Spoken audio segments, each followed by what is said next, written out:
আসসালামু আলাইকুম বিসমিল্লাহির রহমানির রহিম।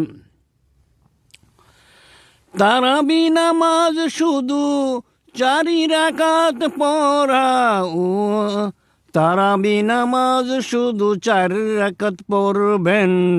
নামাজের ভিতরে যাহা বলো বা যাহা শোনো তাহা বুঝতে না পারিলে নামাজের জন্য দাঁড়াবে না।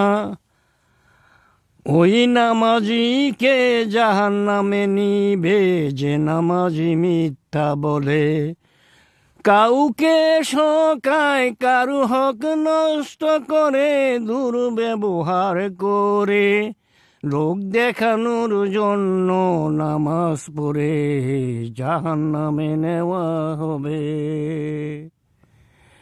জোর করে কাউকে নামাজের জন্য নিয়ে গেলে, জোর করিয়া কাউকে নামাজ পড়ানো হলে দুইজনই পাপী। আল্লাহ কুরআনে বলেন, নামাজের ভিতরে যাহা বলো বা যাহা শোনো তাহা বুঝতে না পারিলে নামাজের জন্য দাঁড়াবে না।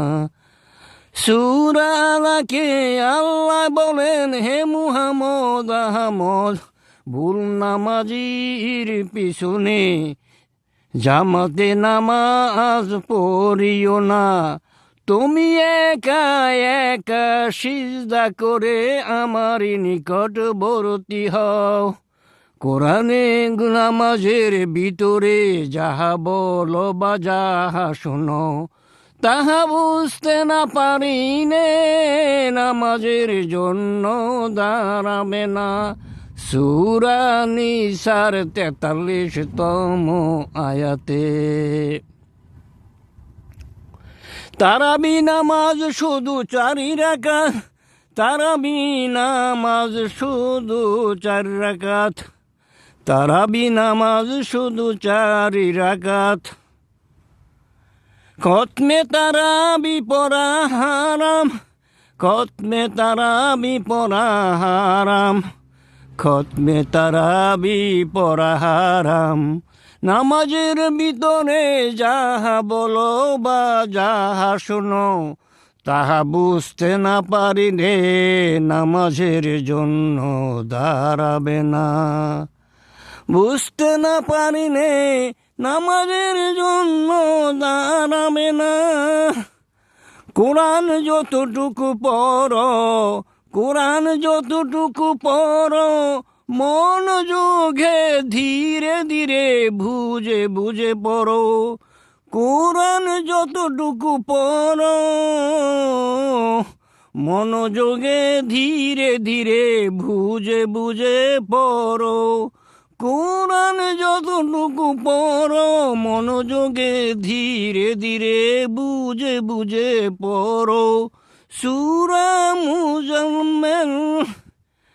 কোরআনের আয়াত বুঝো না, কোরআনের আয়াত পড়ো অথচ বুঝো না। মিথ্যা আশা ছাড়া কিছু পাবে না।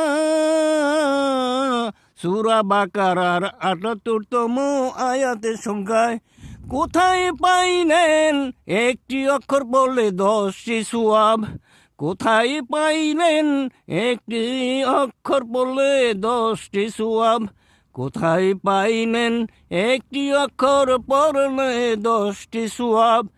এই মিথ্যাবাদীরা কোরআন পড়িলে আত্মা রোগ হয়। সূরা বাকারা। মিথ্যাবাদীরা কোরআন পড়িলে আত্মা রোগ হয়।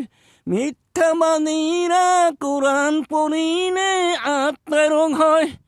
সেই রোগের অবস্থায় মারা গেলে তাকে জাহান্নামে নেওয়া হবে, তাকে জাহান্নামে নেওয়া হবে।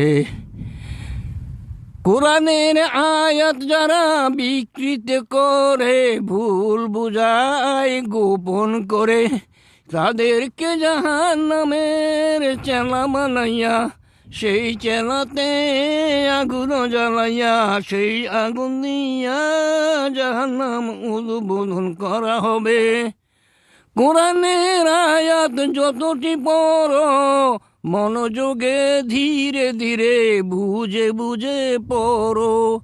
কোথায় পাইলেন একটি অক্ষর বললে 10টি সওয়াব? খতমে তারাবি পড়া হারাম, খতমে তারাবি পড়া হারাম, খতমে তারাবি পড়া হারাম। মিথ্যা হাদিস বলিয়া আল্লাহকে দোষী বানায়েন না, রাসূলকে দোষী বানায়েন না, আল্লাহর মনোনীত ব্যক্তিদেরকে দোষী বানাবেন না।